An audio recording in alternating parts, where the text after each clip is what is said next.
What's up everyone, Coach Tony from the Strength House, and for this week's nutrition Q&A, we got a question asking how can you improve nutritional adherence when making some sort of change to your diet or your nutrition plan. And this is an awesome question because no nutritional change will have a big impact unless you're consistent with it and unless it becomes a habit. So if you make some sort of change and you only execute it, let's say 50% of the time, it's not gonna make a dramatic change. Or if you go all in and you make some huge change and it only lasts, let's say, a week, and then a week later you revert back to your old habits, again, not gonna make a big change. So adherence and consistency are huge. Whatever change you make, it's gotta last. It's gotta be there for the long haul. So I'm gonna talk about a couple of ways to make sure that any nutritional change that you make does stick around so you can get the most benefit from it. So first things first, I'm going to talk about making the easiest change possible. For a lot of people, when they're exercising hard but they haven't made any sort of nutritional,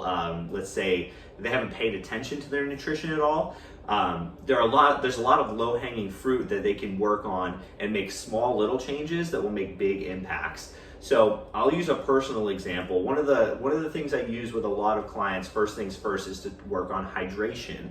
Now, hydration doesn't have any sort of impact really on weight loss or weight gain. There's no calories involved with drinking water. However, learning to drink water and do it every day the same amount is a lot easier than tracking calories or counting macros or something like that. For many people who are not drinking enough water, it's the easiest change. So we start with that rather than starting with some huge across the board change when we're working on hydration, protein, vegetables, everything all at once. For most people, that's too much and that change is not gonna stick around because it's too overwhelming. We start with the simplest thing, which might be just drinking enough water, drinking 0.5 ounces per pound of body weight every day is a good benchmark for a lot of people. And for my own personal adherence, what I've found is that as far as hydration goes, that if I try to drink water every day out of a glass, if I try to reach my target hydration every day, just refilling some sort of glass or small container, I don't do it. I might drink 3 or 4 of these and be chronically dehydrated all day long. However, if I go the gym bro route and I fill a gallon jug, I guarantee I will drink this whole thing no matter where I am, no matter what I'm doing. So for everybody, there's some sort of little adherence trick like that to make sure that you do what you say you're gonna do every day. You just gotta kind of find your own personal one. So the point being, start with the easiest possible habit and find your own little trick to make sure that that thing sticks around to help hold yourself accountable. Next, I want to talk about habit stacking.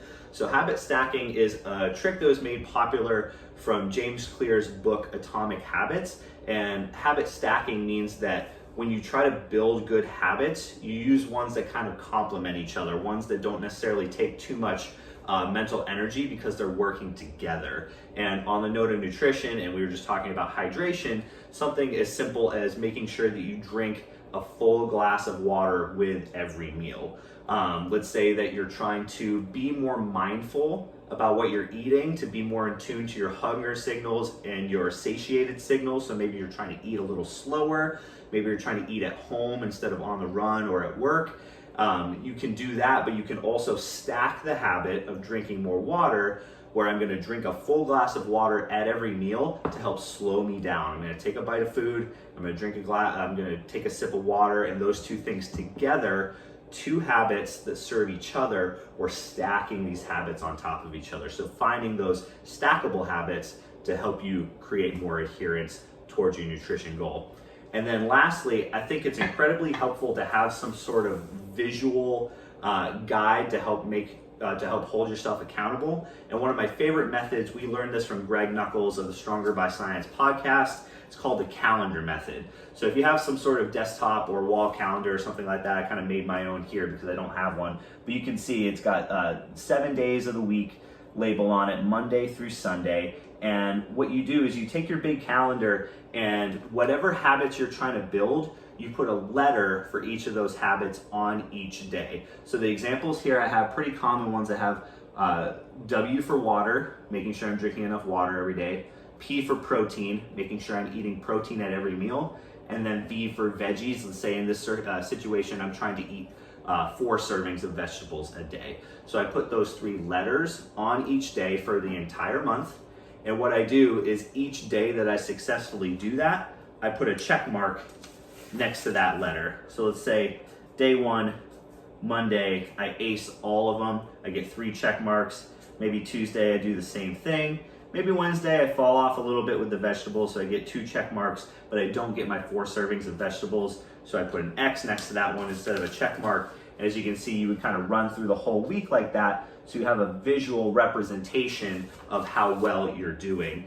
That can be really powerful for people, and your goal, of course, is to try to get as many check marks as possible, but understand that you're not going to be perfect, nor do you have to be perfect for these changes to take hold, right? Adherence does not mean like 100% perfection.